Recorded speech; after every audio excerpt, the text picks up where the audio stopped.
Je m'appelle Camille, j'ai 28 ans. Il y a 3 semaines, mon père s'est levé lors de notre réunion de famille, a saisi le micro et a dit quelque chose à mon sujet devant 68 proches que je porterai en moi pour le reste de ma vie. Nous n'avons qu'une seule fille dont nous sommes fiers. C'est ce qu'il a dit. Et il regardait droit vers ma sœur aînée, Béatrice, quand il l'a prononcé.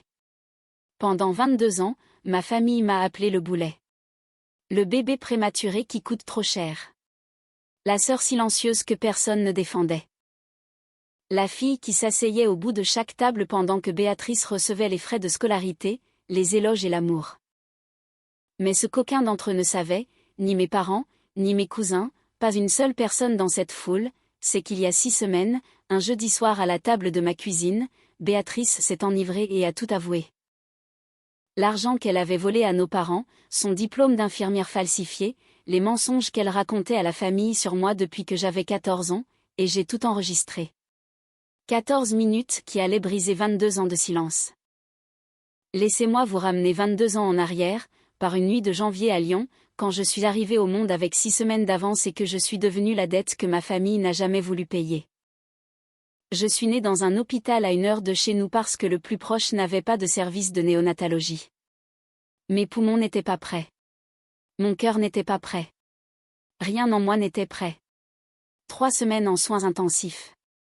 Des dizaines de milliers d'euros de factures médicales. Mes parents venaient de signer pour leur première maison 2 mois auparavant. Mon père, Gérard, conduisait des camions pour une entreprise de fret régionale. Ma mère, Jocelyne, avait quitté son emploi de réceptionniste pour rester à la maison avec ma sœur, Béatrice, qui avait 3 ans. Je connais le montant exact de ma naissance car ma mère s'est assurée que je ne l'oublie jamais. Elle racontait l'histoire à chaque Noël, chaque Pâques, chaque réunion de famille dès qu'il y avait un public. Camille nous a presque ruinés avant même d'avoir pu ouvrir les yeux, disait-elle. Puis elle riait, et les proches riaient, et je restais assise là, serrant ma fourchette si fort que mes phalanges devenaient blanches. Quand je suis enfin rentrée de l'hôpital, petite et fragile, enveloppée dans une couverture jaune, ma sœur Béatrice m'a regardée dans mon berceau et a posé à notre mère une question qui est devenue la plaisanterie préférée de la famille pendant les 2 décennies suivantes. Est-ce qu'on peut la rendre ? Tout le monde riait. Mon père, mes tantes, mes oncles, même ma grand-mère Edith, bien que j'ai appris plus tard qu'elle avait cessé de rire bien avant les autres. Cette question, est-ce qu'on peut la rendre, m'a suivie à chaque anniversaire, chaque bulletin scolaire, chaque dîner de fête. Béatrice le disait quand je renversais du jus. Mon père le disait quand j'avais le mal des transports. Ma mère le murmurait à sa sœur Solange au téléphone quand elle pensait que je ne pouvais pas l'entendre. Mais j'entendais toujours. En grandissant, j'ai appris les règles de notre famille très tôt. Règle numéro 1, Béatrice passe en premier. Règle numéro 2, si quelque chose ne va pas, c'est probablement la faute de Camille. Règle numéro 3, ne te plains pas des règles 1 et 2. Quand j'avais 10 ans, j'ai gagné le premier prix d'un concours d'écriture régionale. Mon professeur de français a appelé à la maison pour féliciter mes parents. Ma mère a oublié de venir à la cérémonie de remise des prix. La même semaine, Béatrice a terminé 3e d'une course scolaire, et nous sommes tous allés dans une brasserie chic pour fêter ça. Je me souviens être restée assise là, tenant mon certificat sous la table, me demandant si quelqu'un allait poser des questions. Personne ne l'a fait. Mais c'est le Noël de mes 14 ans qui a brisé quelque chose en moi. Béatrice a dit à ma mère, les larmes aux yeux car Béatrice savait toujours exactement quand pleurer, que j'avais volé le pendentif en or de notre grand-mère Edith, celui que grand-mère portait sur sa photo de mariage et qu'elle avait promis de transmettre. Je ne l'avais pas touché. Je n'étais même pas entrée dans la chambre de grand-mère ce week-end-là. Cela n'avait pas d'importance. Ma mère a cru Béatrice instantanément. J'ai été traînée devant 12 proches dans le salon et on m'a ordonné de m'agenouiller et de demander pardon à ma grand-mère pour avoir été une voleuse. Je me suis agenouillée. J'ai pleuré. J'ai demandé pardon pour quelque chose que je n'avais pas fait. 2 semaines plus tard, le collier a été retrouvé dans le tiroir de la commode de Béatrice. L'explication de ma mère fut qu'il avait dû se mélanger au linge sale. Personne ne s'est excusé auprès de moi. Ni ma mère, ni Béatrice, ni personne. Ce soir-là, j'ai trouvé le vieux journal intime de ma mère dans le placard du couloir. Je ne sais pas pourquoi je l'ai ouvert. Peut-être que je cherchais une preuve qu'elle m'avait aimé autrefois. À la place, j'ai trouvé cette ligne datée de l'année de ma naissance. Parfois, j'aimerais que nous nous soyons arrêtés à un seul enfant. J'ai lu cela cette fois. J'espérais que les mots se réorganiseraient. Ils ne l'ont pas fait. J'ai quitté la maison l'été de mes 18 ans. J'avais obtenu une bourse partielle pour une université à 2 heures de là. Rien de prestigieux, mais j'en étais fière. J'avais besoin que mes parents couvrent les 4 000 € restants par semestre. J'ai apporté la lettre d'aide financière au dîner comme si je présentais un dossier devant un jury. Mon père l'a à peine regardé. Ma mère n'a pas levé les yeux de son assiette. « Nous avons déjà assez dépensé pour toi », a-t-elle dit. Entre les factures d'hôpital, ton appareil dentaire et cet inhalateur dont tu avais besoin chaque hiver, Camille, nous n'avons tout simplement pas l'argent. Le même mois, mes parents ont signé un chèque pour les frais de scolarité complets de Béatrice dans une école d'infirmière privée. 25 000 €. Pas de bourse. Pas de question. Alors, j'ai cumulé 2 emplois. Serveuse à 6 heures du matin, saisie de données dans une agence d'intérim jusqu'à 22 heures. J'ai mis 5 ans à terminer ce qui aurait dû en prendre 4. Mais j'ai obtenu mon diplôme en comptabilité avec 0 dette. Personne n'est venu à ma remise de diplôme. J'ai porté ma toque seule dans une foule d'inconnus et de familles en liesse. Et pourtant, j'ai continué à venir. Chaque Noël, je faisais 2 heures de route avec des cadeaux que j'avais emballés moi-même. Chaque fête de famille, j'apportais un dessert que personne n'avait demandé. Je m'asseyais au bout de la table. Je dormais sur le canapé pendant que Béatrice avait la chambre d'amis avec la couette que ma grand-mère avait fabriquée. J'appelais ma mère tous les dimanches soirs. Elle décrochait peut-être 1 fois sur 3. Je me disais que c'était suffisant. Que si je continuais d'essayer, quelque chose changerait, que l'amour était là, juste enfoui sous des années d'habitude, de stress financier et de vieux ressentiments. Je n'essayais pas de gagner leur amour. Je pensais que je l'avais déjà, juste piégé sous quelque chose que je n'avais pas encore trouvé comment déplacer. Jusqu'à il y a 3 mois, quand j'ai découvert ce que ma sœur faisait réellement derrière le dos de tout le monde. Cela a commencé dans un café. Je prenais un café avant le travail un mardi quand j'ai vu une femme me faire signe depuis une table d'angle. Il m'a fallu 1 seconde pour la reconnaître. C'était Mélanie. Elle et Béatrice avaient été dans le même programme d'infirmière. Camille, c'est bien ça, la sœur de Béatrice. Elle a tiré la chaise en face d'elle. Comment va Béatrice? Je ne l'ai pas vue depuis le 1er semestre. J'ai failli la corriger. Béatrice disait à la famille qu'elle était infirmière diplômée depuis 8 ans. Elle parlait de patients qu'elle avait sauvés, de gardes de nuit épuisantes, de sa vocation. 1er semestre, j'ai répété. Le visage de Mélanie a changé. Oui, elle a arrêté de venir après octobre. J'ai pensé qu'elle avait changé de cursus, mais elle a penché la tête. Attends, ta famille ne sait pas qu'elle a abandonné. J'ai posé mon café très prudemment. J'ai juste supposé que tout le monde le savait, a dit Mélanie doucement. Je suis allée au travail les mains tremblantes sur le volant. Ce soir-là, je n'ai pas pu dormir. J'ai ouvert mon ordinateur et j'ai commencé à chercher. L'école d'infirmière que Béatrice avait fréquentée avait un registre public des diplômés. J'ai fait défiler chaque nom de son année. Béatrice n'était pas sur la liste. J'ai creusé davantage. Mes parents avaient payé 25 000 € pour ce programme. Lorsqu'un étudiant abandonne au 1er semestre, l'école rembourse une partie des frais, une partie importante. Béatrice n'avait jamais rendu cet argent. Elle avait empoché le remboursement et dit à tout le monde qu'elle était diplômée.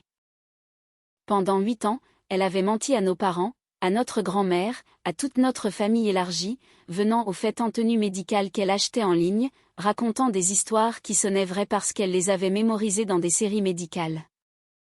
Et personne, pas une seule personne, n'avait jamais pensé à vérifier. La deuxième découverte est venue de la bouche même de ma mère. Environ 2 mois avant la réunion, j'étais lors d'un de ces rares appels du dimanche où Jocelyne décrochait. Elle semblait fatiguée, distraite. Au milieu de notre conversation, si on pouvait appeler ça ainsi, elle a marmonné quelque chose que je n'étais pas censé entendre. Le fonds de retraite de ton père semble bien bas. Je ne comprends pas.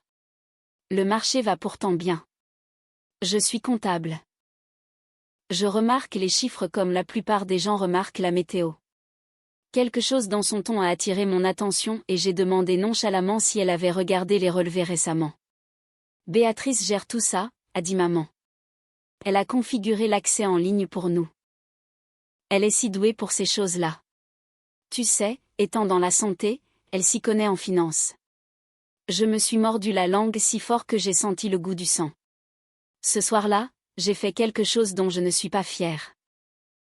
J'ai appelé mon père sur son vieux téléphone fixe et je l'ai guidé pour qu'il accède à son compte de retraite en ligne. Il ne savait pas que je vérifiais. Je lui ai dit que je voulais juste m'assurer que les informations des bénéficiaires étaient à jour. Les chiffres racontaient une histoire que ma famille n'aurait jamais admise. Sur 4 ans, 40 000 € avaient été transférés hors du compte de retraite de mes parents par petites sommes irrégulières. 2 000 ici, 3 500 là, vers un compte externe. Le numéro de compte correspondait à une banque dans la ville où vivait Béatrice. J'ai fixé l'écran jusqu'à ce que ma vision se trouble. Puis j'ai appelé ma mère. Je lui ai dit aussi doucement que possible qu'il y avait un problème avec le fonds de retraite, que l'argent n'était pas parti à cause des pertes du marché, qu'il était allé vers une destination spécifique. Elle m'a coupé avant que je ne finisse. Ne sois pas jalouse de ta sœur, Camille. Béatrice gère ce compte parce qu'elle est responsable, contrairement à certaines personnes. Elle a raccroché et c'est là que j'ai compris. Leur dire en privé ne fonctionnerait jamais. Laissez-moi être claire sur ce qui était en jeu. Ma grand-mère, Edith, avait 79 ans.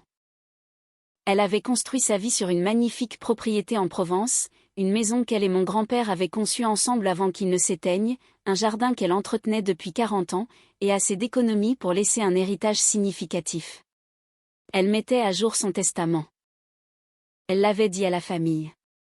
Et durant les 2 mois précédant la réunion, Béatrice avait rendu visite à grand-mère 4 fois.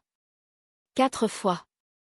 Ma sœur, qui normalement faisait une visite par an au maximum, était soudainement devenue la petite fille la plus dévouée de la région. Elle apportait des fleurs. Elle apportait de la soupe faite maison, dont j'ai appris plus tard qu'elle l'achetait chez un traiteur et la transférait dans ses propres récipients. Elle s'asseyait à la table de la cuisine de grand-mère, lui tenait la main et parlait de sa carrière d'infirmière.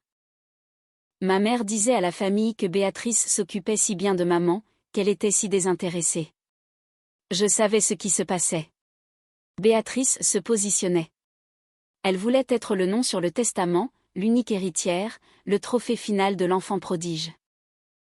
Si je restais silencieuse, 3 choses arriveraient. Mes parents perdraient plus d'argent qu'ils ne pouvaient se permettre de perdre. Ma grand-mère serait trompée et réécrirait son héritage sur des mensonges, et je perdrais la dernière personne de ma famille qui m'avait vraiment vue. Je ne planifiais pas une vengeance. Ce mot semble trop tranchant, trop propre pour ce que c'était. J'essayais de protéger ma grand-mère de la même personne qui avait volé mes parents, menti sur ses études, m'avait accusé de vol quand j'avais 14 ans, et avait passé 22 ans à s'assurer que je n'ai jamais de place à la table familiale. Mais j'avais besoin de preuves, pas de soupçons, pas de feuilles de calcul comptable. Des preuves qui ne pourraient pas être expliquées, recadrées ou enterrées sous le déni de ma mère. J'avais besoin des propres mots de Béatrice. 3 semaines avant la réunion, j'ai envoyé un SMS à ma sœur. Salut Béa, je sais que les choses ont été bizarres entre nous. Est-ce qu'on peut se parler avant la réunion? Je ne veux pas que ce soit gênant devant grand-mère. Elle a répondu en 4 minutes. Bien sûr, chez toi. Cela aurait dû tout me dire. Béatrice ne venait jamais dans mon appartement. Elle pensait que mon quartier était indigne d'elle. Mais la réunion était dans 3 semaines, et elle avait besoin que je sois calme et coopérative devant grand-mère Edith. Une visite rapide pour apaiser la sœur difficile. Cela valait le trajet. Elle est arrivée un jeudi soir dans un chemisier en soie et un jean de créateur, apportant une bouteille de vin blanc. Elle m'a serré dans ses bras à la porte, un geste théâtral, et a immédiatement commencé à scruter mon appartement avec ce regard de pitié qu'elle maîtrisait parfaitement. C'est mignon, a-t-elle dit. Le mot suintait le mépris. J'ai ouvert le vin. J'ai rempli son verre plus que le mien. J'ai posé mon téléphone sur l'étagère derrière nous, écran vers le bas, application d'enregistrement activée. Nous nous sommes assises à ma table de cuisine et j'ai commencé doucement. Alors, comment va le travail? L'hôpital t'occupe beaucoup. Béatrice s'est lancée dans une histoire à propos d'une patiente dont le cœur s'était arrêté pendant sa garde mardi dernier. Elle racontait cela avec des gestes, des pauses, des inflexions vocales, toute une mise en scène. Elle avait toujours été douée pour ça, transformer la fiction en souvenir. Je l'ai laissé finir. Puis j'ai dit aussi nonchalamment que possible que c'était fou. Au fait, j'ai croisé Mélanie le mois dernier. Ton ancienne camarade de classe. Elle a dit quelque chose d'assez bizarre. Le verre de vin de Béatrice s'est arrêté à mi-chemin de ses lèvres. Mélanie parle trop, a-t-elle dit. Sa voix est descendue d'une octave.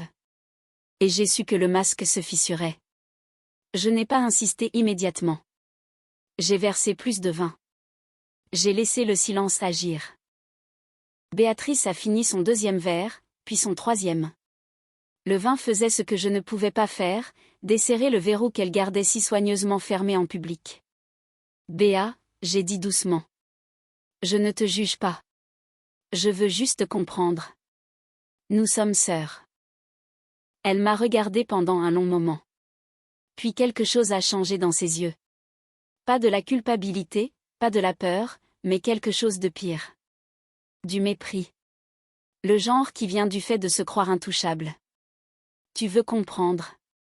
Elle s'est appuyée en arrière. Très bien. Et puis Béatrice, l'enfant chéri, la fille bien-aimée, l'infirmière de la famille, a commencé à parler. Je n'ai pas fini l'école d'infirmière. Ce n'est pas grave. Ce n'était pas pour moi. Elle a agité la main comme pour chasser un moustique. L'argent des frais de scolarité de papa et maman. Ils me devaient bien ça pour toutes ces années où j'ai dû être la parfaite alors que tu les vidais de leur argent. Ma poitrine s'est serrée. Je n'ai rien dit. Tu sais ce que j'ai dit à maman quand tu avais 14 ans. Que tu avais volé le collier de grand-mère. Elle a souri. Elle a vraiment souri. Je l'ai pris. J'avais besoin qu'il disparaisse pour Noël pour que tu passes pour la méchante. Et ça a marché à chaque fois. Elle s'est versé un autre verre. Sa main était ferme. Sa conscience était tranquille. Tout ce que j'avais à faire, c'était de pleurer. Et maman prenait mon parti à chaque fois. Tu étais toujours si facile à écarter, Camille. Tu n'as jamais riposté. Tu as juste encaissé. Mes mains tremblaient. Ma mâchoire me faisait mal à force de se serrer. Mais je gardais mon visage impassible. Je gardais ma respiration régulière parce que le téléphone sur l'étagère captait chaque syllabe. Et Béatrice n'avait pas fini. Le vin avait arraché la dernière couche. Le compte de retraite de papa.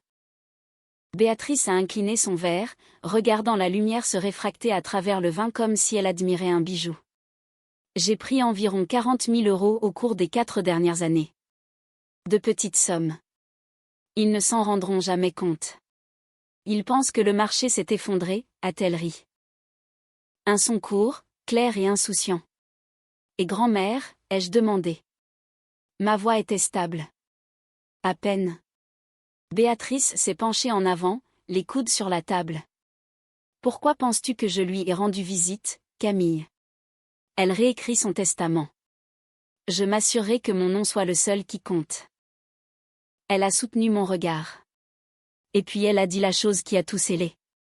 Et toi? Tu n'auras rien. Comme toujours. Elle a posé son verre doucement. Parce que dans cette famille, je suis la fille. Toi, tu es la facture. Tu es la facture, pas le fardeau. La facture comme si j'étais une dette qu'il n'avait jamais voulu payer. Béatrice a bâillé 15 minutes plus tard et s'est endormie sur mon canapé avec ses chaussures. J'ai mis une couverture sur elle parce que même alors, même après tout ça, Elle était toujours ma sœur et je ne savais pas quoi faire d'autre de ce sentiment. Puis je suis allée à la cuisine. Je me suis assise dans le noir. J'ai pris mon téléphone et j'ai arrêté l'enregistrement. 14 minutes et 22 secondes. Je n'ai pas pleuré. Je le voulais, mais quelque chose avait basculé en moi. Quelque chose de sismique et d'irréversible, et pleurer me semblait être un retour en arrière. J'ai écouté l'enregistrement une fois depuis le début juste pour m'assurer qu'il était clair. La voix de Béatrice sortait du haut-parleur, tranchante et certaine. Tu étais toujours si facile à écarter. 14 minutes. C'est tout ce qu'il a fallu pour que 22 ans de mensonges s'effondrent dans un fichier sur mon téléphone. La question n'était plus de savoir si, mais quand et où. 10 jours avant la réunion, une enveloppe écrite à la main est arrivée à mon appartement. Le papier était de couleur crème, l'écriture tremblante mais délibérée. C'était celle de ma grand-mère Edith. Elle écrivait toujours ses lettres à la main. Ma chère Camille, disait la lettre. La réunion est le 19 juillet. Je veux mes 2 petites filles là-bas. Je veux voir ton visage. S'il te plaît, viens. Avec amour, grand-mère. J'ai serré cette lettre contre ma poitrine comme si c'était quelque chose de fragile. 20 minutes plus tard, mon téléphone a sonné. Camille, tu as reçu l'invitation, a dit Jocelyne, sans poser de questions. Je l'ai reçue. Bien. Maintenant écoute. Sa voix a pris le ton que je connaissais par cœur. Le ton autoritaire, celui qui transformait les instructions en faveur. Tu es invité, mais tiens-toi bien. Béatrice va faire un discours sur sa carrière d'infirmière, et ton père dira quelques mots. Reste assise, souris et sois reconnaissante d'être incluse. J'ai serré le téléphone plus fort. Je serai là, maman. Et porte quelque chose de décent, Camille. La dernière fois, on aurait dit que tu n'avais même pas fait d'effort. Je n'ai rien dit. Oh, et maman va faire de grandes annonces à la réunion, a ajouté Jocelyne presque nonchalamment. Des décisions familiales importantes, alors n'essaie pas de ramener l'attention sur toi. Elle a raccroché avant que je ne puisse répondre. Elle le faisait toujours. Je me suis assise sur le bord de mon lit et j'ai lu la lettre de grand-mère Edith encore une fois. Puis j'ai ouvert mon placard et j'ai regardé la robe blanche que j'avais gardée pour quelque chose que je ne pouvais pas nommer, quelque chose qui comptait. C'était la scène de Béatrice. Mes parents avaient distribué les rôles. Elle était la star. J'étais la figurante à l'arrière-plan qui devait être reconnaissante d'avoir un siège. Mais j'en avais fini avec leur scénario. J'apportais mon téléphone et ma propre histoire. La nuit avant la réunion, je me suis assise sur le sol de mon salon avec mon téléphone et des écouteurs et j'ai écouté l'enregistrement une dernière fois. La voix de Béatrice remplissait mes oreilles, proche, claire et cruelle. Mes mains tremblaient quand j'ai retiré les écouteurs. J'ai failli l'effacer. Je veux que vous le sachiez. Mon pouce a survolé l'icône de la corbeille pendant 10 secondes entières. Et chaque année de conditionnement me criait de garder la paix, d'avaler la pilule, d'être la bonne fille qui ne fait jamais d'histoire. Mais ensuite j'ai pensé à la lettre de ma grand-mère. Je veux voir ton visage. J'ai pensé au compte de retraite de mon père qui se vidait doucement depuis 4 ans. J'ai pensé à moi à 14 ans, agenouillée sur le sol d'un salon, m'excusant pour un vol que je n'avais pas commis. J'ai mis le téléphone dans mon sac. Le soir même, j'ai appelé ma tante Solange une dernière fois. Est-ce que le projecteur est prêt? Adaptateur, haut-parleurs externes, tout est prêt pour le diaporama, a-t-elle dit. Camille, quoi que tu fasses, es-tu sûre? Je suis sûre. Un long silence. Alors je m'assurerai que ça fonctionne. Tu n'auras qu'à te brancher. Après avoir raccroché, j'ai écrit une lettre à ma grand-mère. Courte, honnête. Je l'ai scellée dans une enveloppe et je l'ai glissée dans mon sac à côté du téléphone. Elle disait, « Grand-mère, je suis désolée si ce qui se passe demain te blesse, mais tu m'as toujours appris que la vérité compte plus que le confort. J'espère que tu le crois toujours. » Je n'ai pas dormi cette nuit-là, mais pour la première fois depuis des années, je n'avais pas peur de ce que le matin apporterait. J'étais prête. Le domaine familial se trouvait sur 3 hectares de verdure provençale, entouré de vieux oliviers et d'une barrière blanche que mon grand-père peignait chaque printemps jusqu'à l'année de sa mort. Grand-mère Edith y organisait la réunion de famille tous les 5 ans. Celle-ci était la plus importante. 68 personnes à travers 4 générations. De longues tables de banquet drapées de nappes blanches s'étendaient sur la pelouse arrière. Des guirlandes lumineuses pendaient entre les arbres, attendant le crépuscule. Un écran de projection se tenait près de la table principale, déjà installé pour le diaporama de photos de famille, le travail de tante Solange. Je suis arrivée tôt, robe blanche, cheveux lâchés, téléphone dans ma pochette, le cœur battant à tout rompre. Tante Solange ajustait les câbles des haut-parleurs. Quand elle m'a vue, elle a fait un signe de tête, calme, stable. Elle a incliné la tête vers l'adaptateur posé sur le bord de la table technique. J'ai compris. Les invités ont commencé à arriver au cours de l'heure suivante. Des cousins que je n'avais pas vus depuis des années. Des arrière-tantes qui m'ont pincé les joues. Des enfants qui se couraient après autour des chaises de jardin. Puis Béatrice est arrivée. Robe rouge, talons chers, maquillage parfait. Elle flottait à travers la foule comme une célébrité lors d'une première. Embrassant les joues, serrant les mains, jouant la chaleur humaine de manière si convaincante que j'aurais presque pu y croire moi-même. Elle est allée droit vers grand-mère Edith et l'a serrée dans ses bras juste assez longtemps pour que 3 personnes prennent des photos. Mes parents encadraient Béatrice comme des gardes du corps. Gérard dans son pantalon repassé, Jocelyne dans une robe fleurie, la main sur l'épaule de Béatrice, rayonnante, le trio parfait. Je me tenais près des buissons à l'arrière, tenant un verre de citronnade que je ne buvais pas.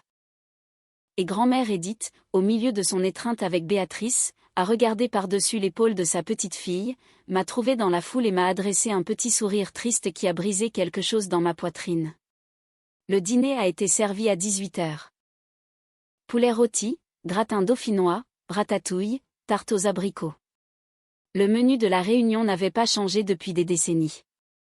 Les gens ont rempli leurs assiettes, ont trouvé leur siège et se sont installés dans le genre de chaos chaleureux et bruyant propre aux grandes familles. Je me suis assise au bout de la 2e table. Personne n'avait de place assignée, mais d'une manière ou d'une autre, la géographie familiale me poussait toujours vers le périmètre. Après le dîner, ma mère s'est levée et a tapé une fourchette contre son verre. Les conversations se sont tues. Avant de passer au diaporama, a annoncé Jocelyne, Béatrice a quelque chose qu'elle aimerait partager. Certains d'entre vous savent qu'elle a fait un travail incroyable en tant qu'infirmière. Béa, chérie, viens nous voir. Applaudissements chaleureux, encourageants de la part de 68 personnes qui n'avaient aucune raison de douter. Béatrice a marché vers l'avant avec l'aisance de quelqu'un qui s'était entraîné devant son miroir.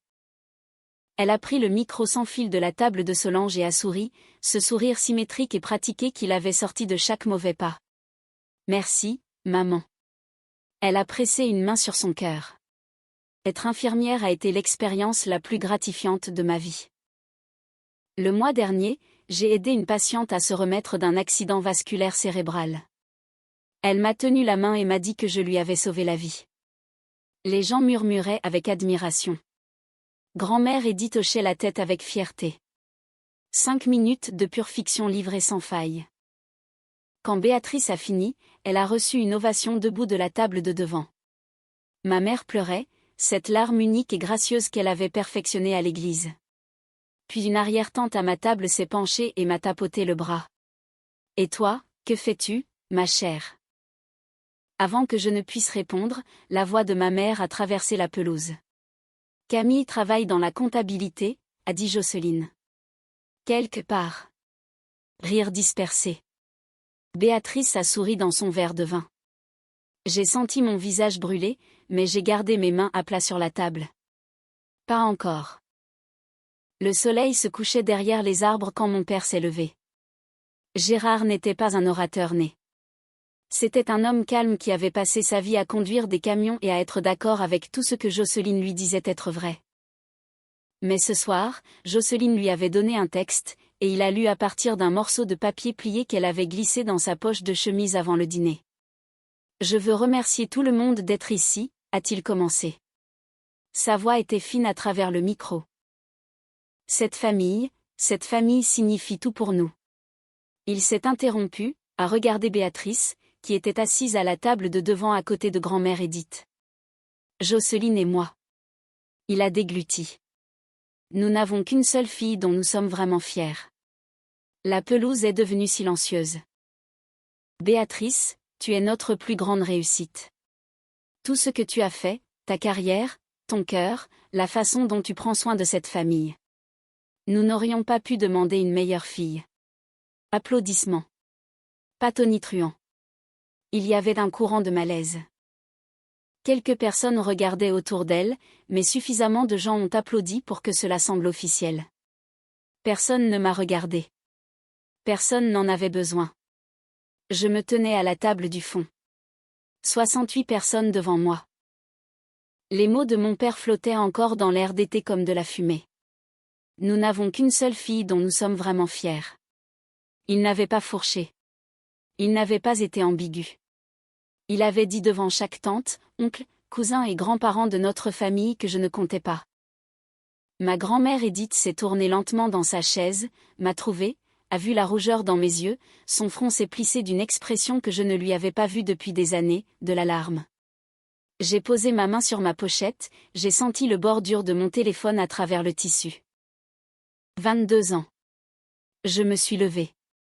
Je n'ai pas couru. Je ne me suis pas précipitée. Je me suis levée de ma chaise de la manière dont on se lève quand on a enfin pris une décision que l'on rumine depuis des semaines. Lentement, délibérément, comme si la gravité avait changé de direction et que rester debout était la seule chose qui restait de logique. Les têtes se sont tournées.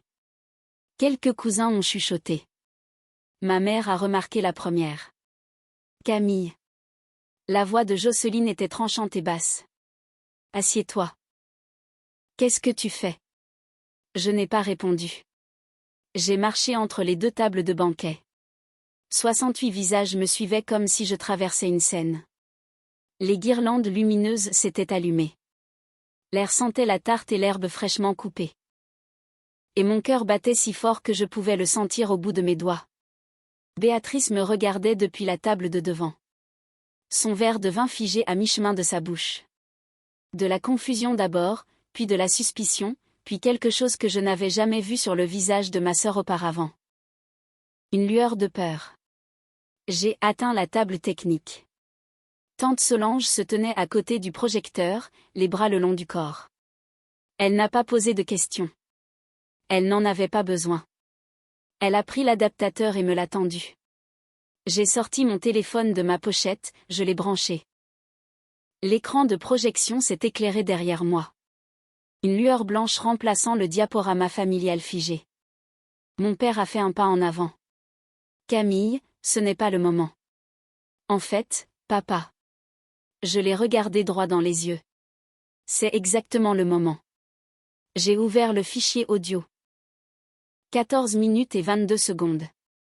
La durée sur l'écran était visible par tous. Mon pouce a appuyé sur lecture. Et alors la voix de Béatrice, forte, claire, reconnaissable entre toutes, s'est déversée des haut-parleurs extérieurs et à travers la pelouse où 68 membres de notre famille étaient assis dans la fraîcheur de la soirée. Je n'ai pas fini l'école d'infirmière. Ce n'est pas grave. Le vrai visage de Béatrice est devenu aussi blanc que sa voix enregistrée remplissait l'air. La première chose que j'ai remarquée fut le silence, pas le genre poli qui s'installe dans une pièce pendant un discours. C'était quelque chose de plus lourd. Le silence de 68 personnes réalisant d'un coup que quelque chose qu'elles n'avaient pas prévu allait changer tout ce qu'elles pensaient savoir.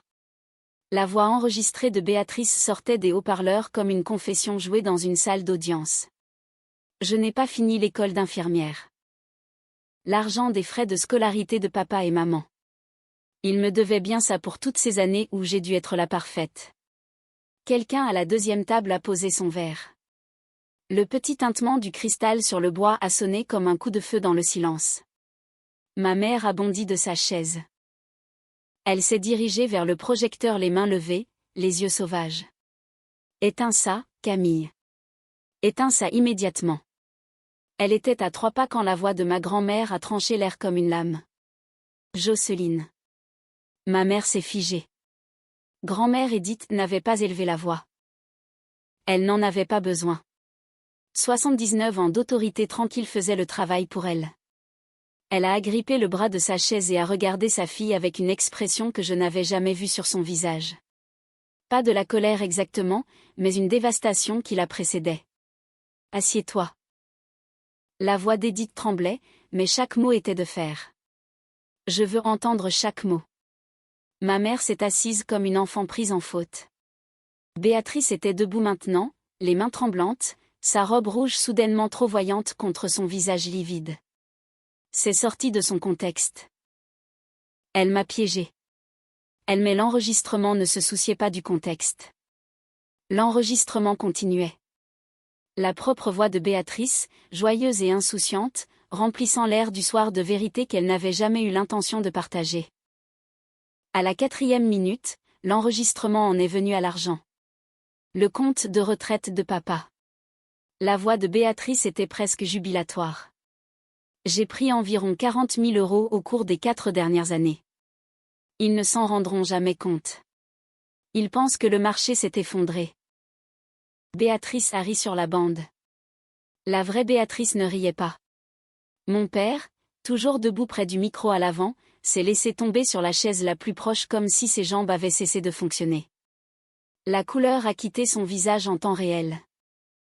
J'ai regardé un homme qui s'était tenu devant sa famille et avait effacé une fille pour en louer une autre, réaliser soudainement que la fille qu'il avait louée l'avait dépouillée. C'est notre retraite, a chuchoté Gérard. Mais le micro était toujours allumé et tout le monde l'a entendu. Jocelyne s'est tournée vers Béatrice. Dis-moi que ce n'est pas vrai. Sa voix s'est brisée. Dis-le-moi, Béatrice. Maman, je peux expliquer. Ce n'était pas comme ça. J'allais rembourser. L'enregistrement l'a coupé. La voix de Béatrice encore, brillante et sereine. Maman croit tout ce que je dis. Tout ce que j'ai à faire, c'est de pleurer, et elle prend mon parti. La main de ma mère est allée à sa bouche. Un son est sorti d'elle. Pas tout à fait un cri, pas tout à fait un soupir. Quelque chose entre les deux qui n'arrive que lorsqu'on entend sa propre manipulation décrite par la personne qui l'a utilisée comme une arme. Autour des tables, les réactions se propageaient. Oncle Franck a croisé les bras et a secoué la tête lentement. Une cousine s'est penchée pour chuchoter quelque chose d'urgent à son mari. 2 des tantes les plus âgées ont échangé un regard qui portait 30 ans de soupçons enfin confirmés. Et grand-mère Edith restait parfaitement immobile, les mains jointes sur ses genoux, écoutant chaque mot avec l'attention méticuleuse de quelqu'un qui prépare un verdict. Puis vint la minute 6 et le collier. Tu sais ce que j'ai dit à maman quand tu avais 14 ans. Que tu avais volé le collier de grand-mère. La voix de Béatrice était chaleureuse, empreinte de vin et de satisfaction personnelle. Je l'ai pris. J'avais besoin de t'écarter pour Noël et ça a marché. Le son qui est venu de ma grand-mère était petit, mais il a tout arrêté. Edith a pressé sa main à plat contre la table. Ses doigts tremblaient. Elle s'est tournée et m'a regardé, non pas avec pitié, mais avec une horreur qui me disait qu'elle revivait ce Noël-là. La jeune fille de 14 ans à genoux s'excusant pour un crime qu'elle n'avait pas commis.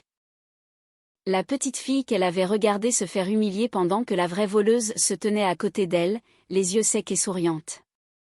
Oh, ma chérie, a chuchoté Edith. Je ne pense pas que quelqu'un d'autre l'ait entendu, mais moi, oui. L'enregistrement a continué. Pourquoi penses-tu que je lui ai rendu visite? Elle réécrit son testament. Je m'assurerai que mon nom soit le seul qui compte. La poigne d'Edith sur la table s'est resserrée jusqu'à ce que ses phalanges deviennent blanches comme de l'os. Et toi, disait l'enregistrement. Béatrice semblait partager un secret. Tu n'auras rien, comme toujours, parce que dans cette famille, je suis la fille. Toi, tu es la facture. Ce fut le moment où Béatrice s'est enfuie. Elle a repoussé sa chaise avec un grincement qui a déchiré le silence. Elle a attrapé son sac, a perdu un talon et a moitié couru, moitié trébuché à travers la pelouse vers la barrière du jardin, sa robe rouge accrochant les lumières des guirlandes. Mais le domaine était vaste. La barrière était loin, et 68 personnes regardaient chacun de ses pas. Le cousin Marc, bâti comme un rugbyman, les bras croisés, se tenait sur le chemin du jardin. Il ne l'a pas attrapé. Il n'a pas parlé. Il s'est juste tenu là. Et Béatrice s'est arrêtée. Derrière elle, grand-mère Edith s'est levée de sa chaise. Ma grand-mère a marché vers le devant de l'assemblée comme le font les femmes de sa génération quand elles ont atteint la limite de ce qu'elles peuvent tolérer. Lentement, le dos droit, avec une dignité qui rend le silence obligatoire. Quelqu'un lui a tendu le micro sans fil. Elle l'a tenu à deux mains. J'ai passé 79 ans à construire cette famille, a dit Edith. Sa voix tremblait, mais elle portait loin. Et aujourd'hui, j'ai appris que la personne en qui j'avais le plus confiance nous a menti à tous. Elle s'est tournée vers moi. Camille. Je ne pouvais plus respirer. Je te dois des excuses. Ses yeux brillaient. Je les ai regardés te mettre de côté pendant des années. Je me disais que ça irait mieux. Je me disais que ta mère finirait par comprendre. J'aurais dû parler plus tôt. J'aurais dû me battre plus fort pour toi. Et je suis profondément, profondément désolée. J'ai serré les lèvres. Je ne pleurerai pas devant 68 personnes. Je ne le ferai pas. Edith s'est tournée de nouveau vers la foule. Je rencontrerai mon avocat lundi matin. Mon testament, tel qu'il est actuellement, sera réécrit. Elle a fait une pause, laissant l'information s'installer. Je veux que chaque personne ici sache pourquoi. La pelouse était si calme. On pouvait entendre les grillons dans les arbres. Pas à cause de l'argent, a continué Edith. Parce que la confiance, une fois brisée, doit être méritée de nouveau. Elle a regardé Jocelyne qui restait immobile sur sa chaise, le mascara coulant sur ses joues, puis Gérard qui fixait ses mains. Et certains d'entre vous ont beaucoup d'efforts à faire pour regagner ma confiance. Au bord du jardin, Béatrice restait figée, un seul talon au pied, serrant sa pochette contre sa poitrine, les larmes coulant sur son visage. Je me tenais à côté du projecteur, le téléphone toujours branché, l'enregistrement terminé. Je n'avais pas dit un seul mot depuis que j'avais appuyé sur lecture. Je n'en avais pas besoin. La vérité avait tout dit pour moi. La réunion ne s'est pas terminée. Elle s'est fracturée. Après l'annonce de grand-mère Edith, le rassemblement s'est divisé comme une cellule. Personne n'est parti. C'était trop sismique pour s'en aller, mais la pelouse s'est réorganisée en groupes, chacun traitant une partie différente de ce qui venait de se passer. Les parents plus âgés, oncle Franck, tante Solange, se sont rassemblés autour de ma grand-mère comme un anneau protecteur. Un groupe de cousins plus jeunes a dérivé vers moi, sans m'accuser ni me célébrer, juste présent. Ma cousine Danielle, à qui je n'avais pas parlé depuis 3 ans, m'a touché le coude. « Depuis combien de temps le sais-tu » a-t-elle demandé. Sans jugement, voulant juste comprendre. Et Béatrice est revenue. Elle a traversé la pelouse, le visage ravagé par le mascara, et sa voix a pris ce ton exact qu'elle avait utilisé toute sa vie pour échapper aux conséquences. Cet enregistrement a été manipulé, a-t-elle dit à qui voulait l'entendre. Elle m'a piégée. Elle m'a fait boire. C'est un coup monté. La plupart des gens détournaient le regard. Quelques-uns secouaient la tête. Puis tante Solange a parlé. Elle était restée silencieuse près de la table du projecteur tout le temps, les bras croisés, observant. Maintenant, elle s'est avancée. Béatrice, a dit Solange, calme comme un lac. J'ai des doutes sur toi depuis 3 ans. Je l'ai dit à ta mère et elle m'a écartée de la famille pour ça. Elle a regardé autour de la pelouse. L'enregistrement n'a fait que confirmer ce que je savais déjà. Jocelyne, silencieuse jusqu'alors, s'est tournée vers moi. Sa voix était écorchée. Comment as-tu pu faire ça à ta famille, Camille? J'ai regardé ma mère. 22 ans de mots ravalés me brûlaient la gorge. Je n'ai pas fait ça, maman. C'est Béatrice qui l'a fait. J'ai juste arrêté de le cacher. Mon père m'a trouvé un peu plus tard près d'un banc de pierre. Gérard se tenait à quelques mètres, les mains dans les poches, regardant le sol. Ses yeux étaient gonflés. Il n'avait pas l'air d'un homme qui venait de faire un discours. Il avait l'air d'un homme qui venait d'en recevoir un en plein cœur. Est-ce que j'ai vraiment dit ça? Sa voix était rauque. Que nous n'avons qu'une seule fille. Tu l'as dit devant 68 personnes, papa. Il a grincé des dents comme si j'avais touché une brûlure. Ta mère. Elle a écrit ces mots. Elle a mis le papier dans ma poche et m'a dit quoi dire. Et tu as choisi de les lire. Il n'a pas argumenté. Il n'a pas dévié. Il est juste resté là à absorber la vérité comme un mur absorbe un choc. Je suis désolée, Camille. Sa voix s'est brisée sur mon nom. Je ne sais pas comment réparer ça. Je l'ai regardé pendant un long moment. Cet homme qui avait conduit des camions pendant 30 ans, qui ne parlait jamais au dîner, qui laissait sa femme et sa fille aînée écrire les règles pendant que sa fille cadette en payait le prix. Il n'était pas un monstre. Il était quelque chose de presque pire. Un spectateur qui m'aimait en silence et n'avait jamais laissé cet amour être assez fort pour compter. Je ne te demande pas de réparer ça maintenant, papa. Je l'ai dit doucement, non pas parce qu'il méritait de la douceur, mais parce que la cruauté n'avait jamais été mon langage. Je te demande d'arrêter de prétendre que je n'existe pas. Il a pleuré. Je n'avais jamais vu mon père pleurer en 28 ans. Il n'y a pas eu de câlin, pas de résolution immédiate. Juste 2 personnes debout dans un jardin, apprenant à repartir des décombres. Je m'asseyais sur les marches du perron quand grand-mère Edith est venue s'asseoir à côté de moi. Elle bougeait avec précaution. Sa hanche la faisait souffrir depuis des mois, mais elle a refusé mon aide. Pendant un moment, aucune de nous n'a parlé. La soirée était devenue d'un bleu sombre. Les lucioles clignotaient sur la pelouse là où, 1 heure plus tôt, tout avait basculé. Tu as gardé cet enregistrement, a dit Edith. Ce n'était pas une question. Tu aurais pu l'utiliser pour lui faire du mal il y a des semaines, mais tu as attendu. J'ai failli ne pas le diffuser, grand-mère. J'ai failli partir. Mais tu ne l'as pas fait. Elle a tendu la main et a pris la mienne. Sa peau était fine et fraîche, mais sa prise était ferme. Et j'en suis reconnaissante parce que j'ai failli donner tout ce que j'ai à une menteuse. J'ai secoué la tête. Je n'ai besoin de rien de ton testament, grand-mère. Ce n'est pas pour ça que je chute. Elle a serré ma main. Il ne s'agit pas de ce dont tu as besoin. Il s'agit de ce que tu mérites et de ce qui est juste. Elle a regardé le jardin. Les invités commençaient à partir. Des au revoir lents et silencieux au lieu des adieux bruyants habituels. Je vois mon avocat lundi, a-t-elle dit. La part de Béatrice sera placée dans un fonds bloqué. Elle pourra y accéder quand elle aura remboursé chaque centime qu'elle a volé à tes parents et qu'elle sera devenue honnête sur sa vie. Pas avant. Puis elle m'a dit quelque chose qui m'a coupé le souffle.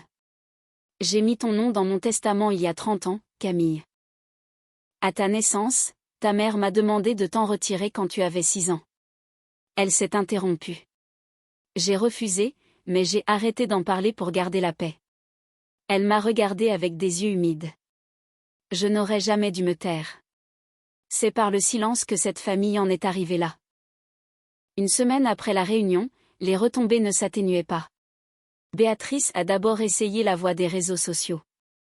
Elle a posté sur Facebook, ma propre sœur m'a poignardé dans le dos lors de notre réunion de famille. Je ne me suis jamais sentie aussi trahie. Le post a reçu 11 mentions j'aime. Puis le cousin Marc a commenté, nous avons tous entendu l'enregistrement, Béatrice. Tu t'es poignardée toute seule. 27 personnes ont aimé sa réponse. Béatrice a supprimé le post dans l'heure.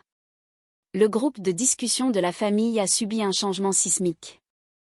Béatrice a été retirée par un consensus silencieux. Mon père m'a appelé un mardi soir. C'était la première fois de ma vie qu'il composait mon numéro sans que Jocelyne ne l'y pousse. J'ai sorti les relevés du compte de retraite, a-t-il dit. Sa voix semblait avoir vieilli de 10 ans. Elle a pris plus que ce que nous pensions. 42 300 €. Camille, tout est documenté. Les transferts, les dates, tout. J'ai fermé les yeux. Que allez-vous faire? Ta mère et moi rencontrons un conseiller financier cette semaine et peut-être un avocat. Il a fait une pause. J'aurais dû t'écouter quand tu as appelé. Oui, papa, tu aurais dû. Il y avait autre chose aussi. La carrière d'infirmière, celle que Béatrice avait si magnifiquement jouée. Tout s'est effondré. Une cousine qui travaillait dans le milieu de la santé s'est renseignée. Béatrice n'était pas infirmière. Elle n'était même pas aide-soignante. Elle était réceptionniste dans une clinique chiropratique à 50 km de son appartement. Elle répondait au téléphone et prenait les rendez-vous. Elle faisait cela depuis 6 ans. Chaque histoire qu'elle avait racontée, chaque patient qu'elle avait sauvé, c'était de la fiction. 2 semaines après la réunion, ma mère a appelé. J'ai failli ne pas décrocher. Mon téléphone vibrait sur le comptoir de la cuisine, et j'ai regardé l'écran pendant 2 sonneries avant de répondre. Camille. Sa voix était petite, plus petite que je ne l'avais jamais entendue, dégonflée, comme si quelqu'un avait vidé l'air de la femme qui avait contrôlé le récit de notre famille pendant 25 ans. Je ne savais pas pour l'argent, a-t-elle dit. Ni pour le collier. Je te le jure, je ne savais pas. Je te crois sur ce point, maman. J'ai gardé ma voix calme. Mais tu savais comment tu me traitais. Tu n'avais pas besoin d'un enregistrement pour savoir ça. Silence. Le genre qui s'étire jusqu'à devenir sa propre réponse. J'avais tellement peur quand tu es né. Sa voix s'est brisée. Les médecins nous ont dit que tu pourrais ne pas survivre à la première nuit et puis tu as survécu et les factures sont arrivées et ton père et moi nous noyons. Je pense que elle a recommencé. Je pense que je t'en ai voulu pour quelque chose qui n'était pas de ta faute. Et une fois que j'ai commencé, je n'ai pas su comment m'arrêter. J'ai serré le téléphone. Une partie de moi, la jeune fille de 14 ans toujours agenouillée sur ce sol de salon, voulait raccrocher. Une autre partie, celle qui avait passé 22 ans à appeler chaque dimanche, a tenu bon. Peux-tu me pardonner, a-t-elle chuchoté. Je ne suis pas encore prête pour ça, maman. Je l'ai dit sans cruauté, avec honnêteté. Mais je ne ferme pas la porte. Un long soupir tremblant à l'autre bout du fil. Si tu veux une relation avec moi, j'ai continué, cela commence par l'honnêteté. Plus de camp à choisir. Plus d'effacement de ma personne dans la famille. Plus jamais de mensonges de Béatrice. Elle n'a pas argumenté. Elle a juste dit, d'accord. Ce n'était pas une résolution. Mais c'était le premier mot honnête qu'elle me disait en 22 ans. 3 semaines ont passé depuis la réunion. Cela nous amène à aujourd'hui. Grand-mère Edith a vu son avocat le lundi suivant, comme promis. Le Nouveau Testament divise ses biens équitablement, mais la part de Béatrice est sous condition. Béatrice doit rembourser chaque euro pris à nos parents et fournir des preuves vérifiées d'emploi et d'éducation avant que le fonds ne soit débloqué. Pas d'échappatoire. Mon père et son conseiller ont fini le décompte. Le total n'était pas de 40 000 euros. C'était 47 200 euros. Béatrice avait pioché dans la caisse jusqu'à 2 mois avant la réunion. Béatrice n'a parlé à personne. Son appartement est vide. Une cousine est passée vérifier. Le bruit court qu'elle est partie s'installer à Paris avec son petit ami. Elle n'a retourné aucun appel. Quant à tante Solange, grand-mère Edith l'a réinvitée dans le cercle familial dès le lendemain de la réunion. 3 ans de silence brisé par un simple appel. Solange m'a dit plus tard qu'Edith lui avait dit « J'aurais dû t'écouter. J'aurais dû vous écouter toutes les deux. » La semaine dernière, j'ai reçu un email de ma grand-mère. Pas de langage formel, juste une ligne. « Viens me voir quand tu veux, ma chérie. La chambre d'amis est la tienne. » Elle l'a toujours été. J'ai lu cet email 4 fois, et contrairement à l'entrée du journal de ma mère il y a 22 ans, ces mots ne m'ont pas donné envie qu'ils changent. Ils étaient exactement ce qu'il fallait. C'est un jeudi soir. Je suis assise dans mon appartement, à la même table de cuisine où Béatrice a bu 3 verres de vin et démantelé 22 ans de ses propres mensonges. La tache de vin sur la table est toujours là. Je ne l'ai pas nettoyée. Les gens me demandent si je me sens coupable, si je regrette d'avoir diffusé l'enregistrement. Voici mon honnête réponse. Je n'ai pas diffusé cet enregistrement pour détruire ma sœur. Je l'ai fait parce que pendant 22 ans, ma famille racontait sur moi une histoire qui n'était pas vraie. Et j'étais la seule personne qui pouvait changer le récit. Pas avec de la colère, pas avec des discours, juste avec la vérité diffusée à voix haute dans un espace où elle ne pouvait pas être étouffée. Est-ce que je regrette que nous en soyons arrivés là? Chaque jour. Mais je sais ce qui se serait passé si j'étais restée silencieuse. Ma grand-mère aurait laissé son héritage à une menteuse. Mes parents auraient perdu plus d'argent. Et j'aurais passé le reste de ma vie au bout de la table à espérer que quelqu'un remarque ma présence. J'en ai fini d'espérer. Pas d'une manière amère, mais d'une manière libre. J'aime toujours mes parents. J'aime toujours ma sœur. C'est la partie que les gens ne comprennent pas sur le fait de poser des limites. Il ne s'agit pas d'arrêter d'aimer. Il s'agit d'arrêter de laisser l'amour être utilisé comme une laisse. Mon téléphone vibre. Un SMS de mon père. Je pense à toi aujourd'hui. 4 mots. Pas d'excuses grandioses. Juste la reconnaissance que j'existe, que je suis sa fille aussi. Ce n'est pas parfait. Ce n'est pas la famille dont je rêvais à 10 ans en serrant mon certificat contre moi dans un auditorium vide. Mais c'est réel, et le réel suffit pour l'instant. Samedi dernier, je suis allée chez grand-mère Edith. Les tables de la réunion n'étaient plus là. Le projecteur était rangé. Les guirlandes pendaient toujours mais elles étaient éteintes. Grand-mère m'attendait sur le perron dans son fauteuil à bascule. Elle a fait un signe de la main quand elle a vu ma voiture. Et ce geste, si simple, a fait battre mon cœur d'une manière nouvelle. Je me suis assise à côté d'elle. Nous n'avons pas parlé de Béatrice, ni de l'enregistrement, ni de ma mère. Nous avons parlé de son jardin. Nous avons parlé de mon travail. Nous avons parlé de mon chat, Penny, qui avait appris à ouvrir les placards de la cuisine. Grand-mère a ri de bon cœur. Raconte-moi ta vie, ma chérie, a-t-elle fini par dire. La vraie version, pas celle que ta mère a éditée. Alors je l'ai fait. Je lui ai parlé de mon appartement, de mes courses le matin, du club de lecture que j'avais rejoint. Des petites choses vraies. Tu as l'air heureuse, a-t-elle dit. J'y travaille, grand-mère. Nous sommes restés sur ce perron jusqu'à l'apparition des lucioles.